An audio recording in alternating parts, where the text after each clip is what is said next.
Good afternoon, and thank you very much for joining us right here on Bernama TV. I'm Gerard Ratnam, and welcome to Thursday's edition of The Brief. It's World Health Day.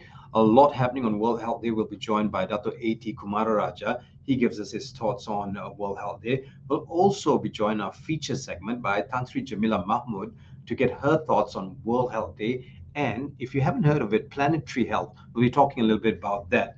But first things first, let's give you our staple on the brief, which is the brief. Now, the identity of 4 foreign nationals who went missing while diving off Pulau Tokong Sanggol in Mersing. This happened yesterday, have been ascertained. In the incident, a 14-year-old boy, a Dutch boy, a 46-year-old British man, an 18-year-old French girl, and a 35-year-old Norwegian woman, she is believed to be the diving coach, were found missing while dive practicing. Apparently, a report was lodged by the skipper who took them out to sea. They went down but never resurfaced. We're waiting for more updates on that. And as and when we receive these updates, we're going to pass them on to you on bulletins that will come later on in the day. From there, we move on to a message from for those who are wanting to travel out of the country, especially those who want to go back to India. More India visa centers will open in Malaysia, including in Sabah and Sarawak. Now, according to the country head of India Visa Center here in Malaysia, they're looking to further increasing the number of visa applicants that are walking in daily since reopening of the borders, and this happened on April 1st. So that's a little something for you from those issuing visas to those of us going to India. And in our fight against COVID, as of yesterday, good news here, just over 44,000 children were inoculated under PIG Kids, or rather the program under PIG Kids for Children. And for the adult population, apparently 67.5% have received a booster dose. So that's good news all around. More good news for you, especially for us here at Bernama, actually. Our news editor, or assistant news editor, Nur Fazlina, has been awarded the Khazanah Wilson Press Fellowship 2022. That's a Press Fellowship 2022. Nur is 36 years old. She will undergo a 10-week fellowship at Wilson College, University of Cambridge in the UK. Congratulations to you, new news editor or assistant news editor, Nur Abdulaziz. And thank you very much for doing that for us here at Bernama. And in education, about 300,000 copies of the book Mari Kenali Sawit will be distributed in selected government and private schools nationwide as part of the government's effort to provide students with exposure to oil palm. So these are the stories trending at this point. We hope to bring you more of these stories as we move along in the next half an hour, bringing you the brief. Like I said earlier on, today is World Health Day, and joining me, our first guest for the afternoon is Dato A.T. KUMARARAJAH. He's always with us every Friday on The Nation This Week, but he joins us, and you might be asking, A.T. is more of a businessman. He knows about SMEs, he knows about business, so on and so forth. But just let me read you this, and I'm going to read this to you too, A.T., okay? I'm looking at my notes here, so I'm going to look off cam. Medical officer at the Ministry of Health from 1999 to 2007, extensive experience in the field of obstetrics and gynecology in Hospital Melaka. You were an OBGYN registrar at Hospital Selayang, also at UMMC. You've done it all. You also worked with the top colorectal surgeon in Malaysia, Professor Yunus Gal. I mean, today must mean something to you. And of course, there's something trending, but we'll get to that. Your thoughts coming into World Health Day. A.T.? Hi, Gerard. Thanks for, reminding me of that, what I consider my previous life.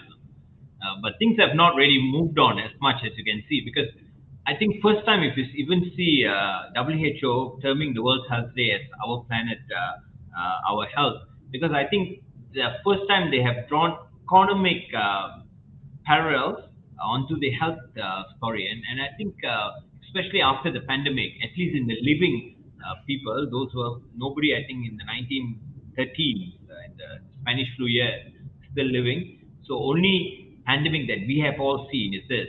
And I think there's a lot of parallels that we can drawn about where the world is heading out, whether if we're looking at fossil fuels, whether we're looking at climate control, all the environmental damages that's happening. And really, that's really catastrophing into a health crisis by itself. And even we started off having an economic crisis, not so much because of its economic perpetations, but primarily because it was a health induced crisis, and it was more artificial rather than a systemic induction. So in many ways, I think we can't really run away from health and economics.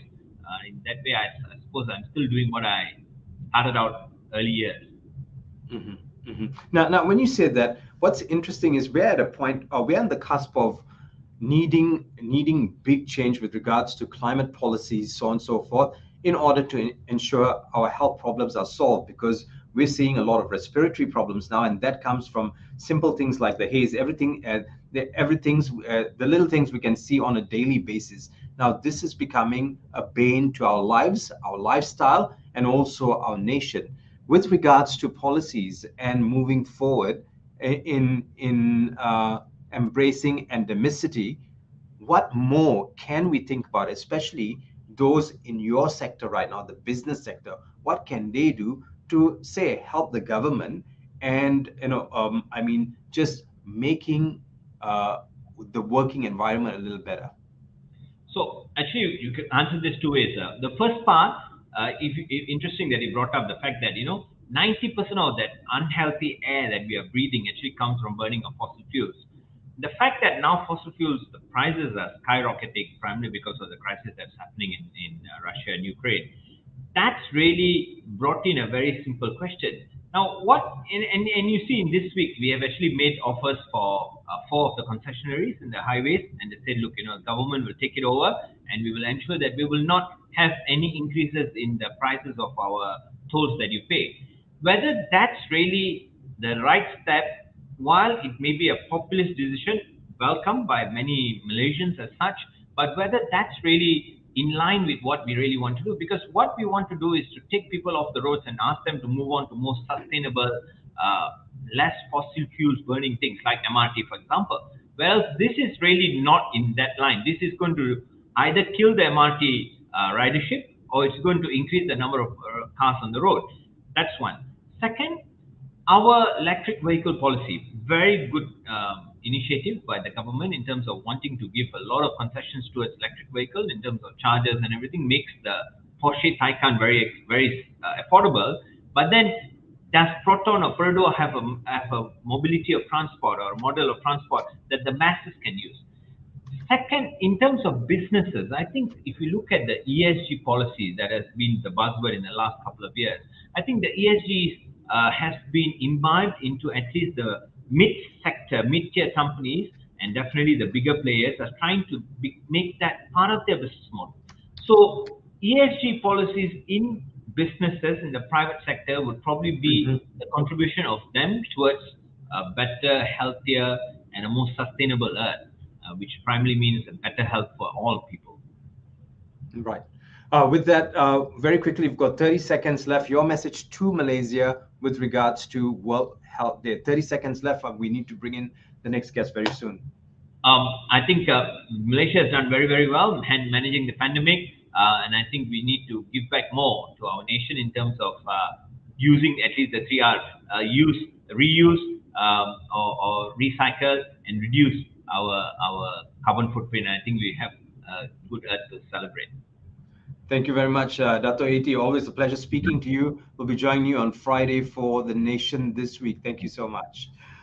Now we continue with our business brief, an update on the local currency. The ringgit continued to open lower against the US dollar today. Today, $1 is 4 ringgit 20.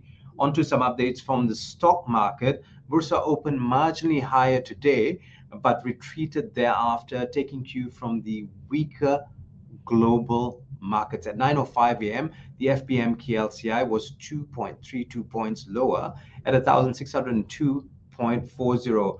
If you're buying gold today, gold is at 252 ringgit 41 cent per gram. It's down 6 cents from 252 ringgit 47 cent at 5 p.m. yesterday. And here's a little something from Bank Negara. Short-term rates are expected to remain stable today on BNM's operations to absorb surplus liquidity from the financial system. Now, liquidity is estimated at 43.94 billion ringgit in the conventional system and 20.41 billion ringgit in Islamic funds. And in international business, livestock manure has become a coveted crop nutrient for farmers looking to cut costs, but the price has risen dramatically, and this happened recently by supply issues and Russia's invasion of Ukraine. As of March, commercial fertilizer prices reached a record high in many parts of Europe, apparently. Farmers have turned to using solid and liquid manure as an alternative. The new World Health Organization data shows that some 99% of the world's population breathe air that exceeds WHO air quality limits. The long and short of it is just simply this: the air quality is bad the world over, and alarm bells are ringing for us to do something about it right away. Today is April 7th, World Health Day. This year's theme is Our Planet, Our Health. And joining me is the esteemed Tansri Dr. JEMILAH Mahmood, Executive Director of Sunway Center for Planetary Health, Sunway University. Tansri, thank you very much for taking time off to be with you. I've got some questions which I'll have to read through because the preamble is just so long, but just a few days into endemicity, give us a sense of what your thoughts are on our journey in arriving at this point. Tansri? Thank you very much, Gerard. I think the first thing I would caution to use the word endemicity too easily. We are not in an endemic state right now. We're still in a pandemic. There are still spikes happening around the world. There are also health systems being severely challenged. Malaysia, we've been very lucky. We have a very good vaccination rate thanks to a very good vaccination program. And therefore, we're able to manage this pandemic and these spikes in a good way. And the hospitalization rates are not threatening our health system. So what we need to do is be cognizant of the fact that the virus is constantly mutating. You would have seen that in the UK, they've already discovered new variants. The US is bracing for BA2. So we will, have our share of new variants hitting our shores. But as long as we focus on vaccinating those who are vulnerable, particularly, and making sure that people get their booster shots and children get vaccinated, I think that we can then be able to better cushion the effects of these spikes. I think it will take a Right. little time before we get to an endemic state. Right. I do understand from the tech team that we're having a little bit of problems with your internet, so we'll keep you for as long as we can, Tansri. Right? But having said that, with the unhealthy air quality recorded the world over, air pollutants and particulates is only going to exacerbate respiratory problems. What should people or people like us know with who have existing respiratory problems? What should we be aware about at this point? Yeah, I think the data from WHO is really compelling. We have been really quite distraught by the fact that 6 million people have died due to COVID. But guess what? 7 million people are dying due to air pollution every year, and therefore this should really ring all alarm bells for those who have respiratory conditions, including myself. I have childhood asthma, and therefore it does play up on and off. It's about right now being able to ensure your environment at home is at least has got good air. So I've invested in making sure there are good plants around me, there's good air filters. When I go out to somewhere which I think is crowded, I think the masks have really been very helpful. Protect yourself, immune boosters, make sure that you eat well, you are taking enough supplements, exercise, and above all, really really avoid people who smoke. Yeah. Now, here's another question, and this is about the Center for Disease Control in the USA. They Yeah. state that tobacco use causes almost 6 million deaths per year and harms nearly every organ in the body. This we know already. Yeah. However, Yeah. the full scope of the harm caused by tobacco cannot be appreciated without considering the impact smoking has on our environment. So through deforestation, cigarette butt litter, Yeah. and air pollution, there needs to be serious buy-in by policymakers. So some say WHO needs to be further empowered. Your thoughts surrounding this debate or conversation with regards to empowering WHO a little bit more? Well, I would say two things. We have the data, we have the evidence, we know the science, the impact on health and impact on environment. This year's World Health Day theme is, healthy planet, healthy people, right? And I think that this is where, the whole concept of planetary health has become very, very important. Why? Because we are living in the age of Anthropocene. We, human beings, are determining health outcomes by our actions. So WHO, as a policy making body, having a health governance, making sure that there are public health conventions that will protect us, now has to also drive other agencies to also look at how we protect the planet, because it's not only on WHO. So yes, WHO needs to have that power, but I would like to focus on us. I think that, irrespective of whatever conventions that happen, it is our human behaviors that will actually drive change. So until and unless we as individuals, we as the Anthropocene, really start to take action to protect the planet and therefore protect health, especially post-COVID, where we know it's a zoonotic disease because we have damaged the environment, we've violated planetary boundaries, and 75% of pandemics in the past and in the future will be zoonotic. But if you look at it, I guess the post COP26, I guess the debate or the conversation then was the have against the have-not. So while we are looking forward to bringing to the table something in order to maintain the climate around the world, some countries are now saying that you're asking too much of us, and we just can't bring this much to the table. And that argument has been going on for a while now. Your thoughts surrounding that? And also, I Yeah, want to I talk think about planetary health a little bit just after this, yeah? Yeah, I think that we require that political will, right, to make sure that we Mhm. recalibrate, our emissions, our attitudes, and our policies towards deforestation, and so on and so forth. So I think there's no excuse. I think the Antonio Guterres, the Secretary General, called it the code red for humanity. We are in a terrible situation, but it's not all doom and gloom. I'm gonna really emphasize that we cannot go down a path of apathy and hopelessness. If you look at the last 10, 20 years, you've seen that in the developed world, they have really shifted. They're not using coal, they've shifted towards green technology.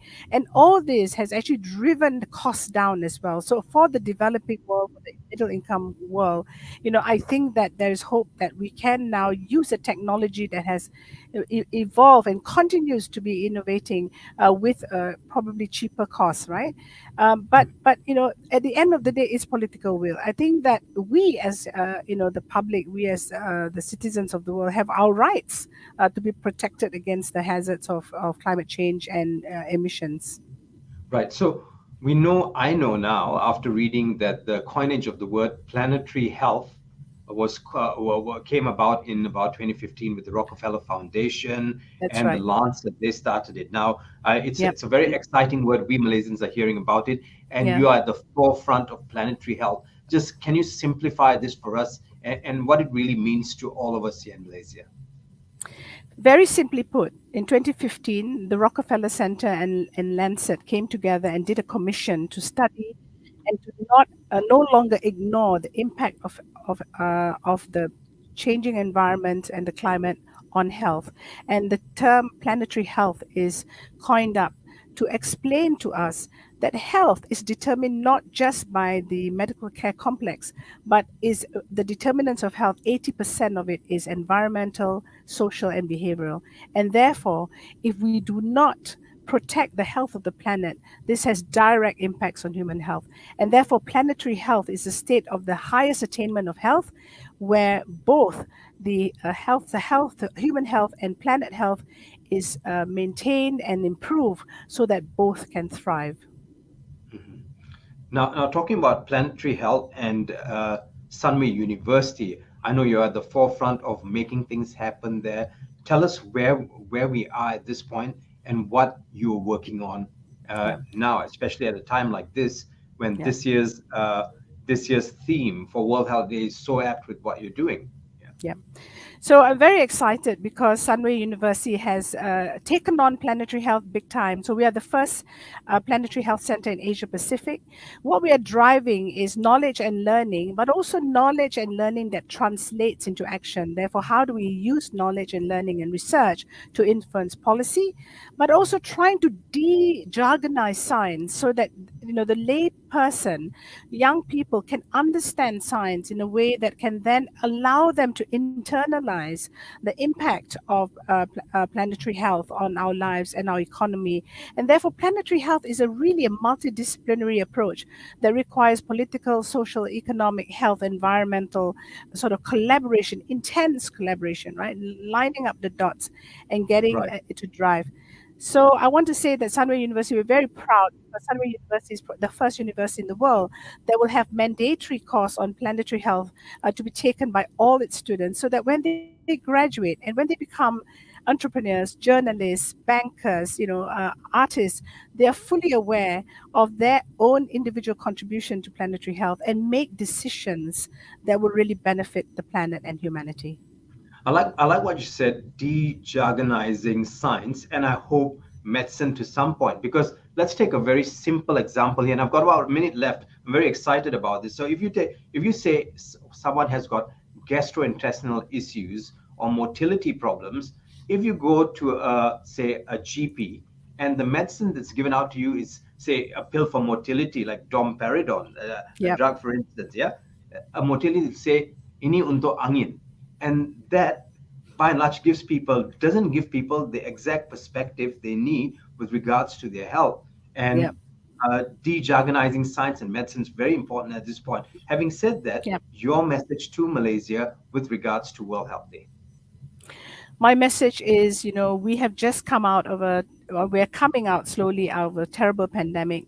It's a time for us to realize that, our behaviors, our actions have actually resulted in us, having detrimental effects on our health. So it's time for us to take individual action and also really do everything we can to demand that the planet is protected for our own health. With that, Tan Sri Dr. JEMILAH, it was a pleasure and an honor having you. We hope to have you back again, talk more about what's happening with regards to planetary health. That would Also, be thank you lovely. very much to your service towards your country during the pandemic. Thank you very much, Dr. Thank you JEMILAH. very much. Thank you, Gerard. Bye-bye. Bye. We now move on to international news right here on the brief, bringing some headlines from around the world.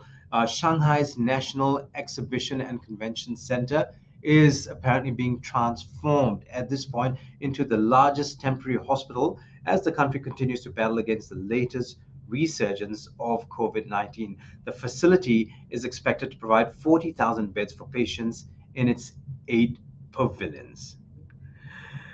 Now, meanwhile, Thailand has seen an eminent increase in international tourists up to 10,000 per day, all thanks to the easing of rules. Starting April 1st, international visitors are no longer required to show negative on their COVID-19 test 72 hours prior to their departure. However, they still need to undergo an RT-PCR test upon arrival. Across the other side of the world, China urges the US to stop its unilateral sanctions in Russia, highlighting that these sanctions will only worsen the already struggling global economy. A report published at the Renmin University of China claims that the US has been reaping profits from war sanctions, which has only exacerbated global inflation while disrupting economic recovery. Now, in the meantime, in Germany, a so-called Easter package has been presented to speed up expansion of renewable energy as the country urgently needs to cut its reliance on Russian fuels. The package predicts that green energy will account for 80% of Europe's economy by 2030. It also includes a new clause acknowledging that the use of renewables is in the interest of public security. Now on to some news from Latin America. In Colombia's Casanare province, more than 163 wildlife species were released back into lagoons and forests after being seized by authorities fighting wildlife trafficking. Wildlife such as anteaters, turtles, and macaws have been nurtured back to health by specialized vets before sending them back to nature. And scientists in Chile have unearthed a rare cemetery of well-preserved bones of ancient flying reptiles that roam the Andean country's Atacama Desert. According to scientists at the University of Chile, the remains belong to flying creatures called pterosaurs, determined to have lived alongside dinosaurs more than 100 million years ago. And before we end today's show, a quick look of what's happening in Twitter, or as to what's happening in Twitter. Apparently, serum is in the spotlight, and the discussion today is the announcement that non-medical face masks now must have certification. So if you haven't yet seen it, go onto the Bluebird, onto Twitter, and check out this ongoing conversation. Meanwhile, in sports, Manchester United is set to finalize appointment of Erik ten Hag as the club's new manager. So exciting times for Man U fans. A little hashtag going on there. You might want to also go and check that out. So that's all the time we have for today. Remember to keep calm and always keep your mask on.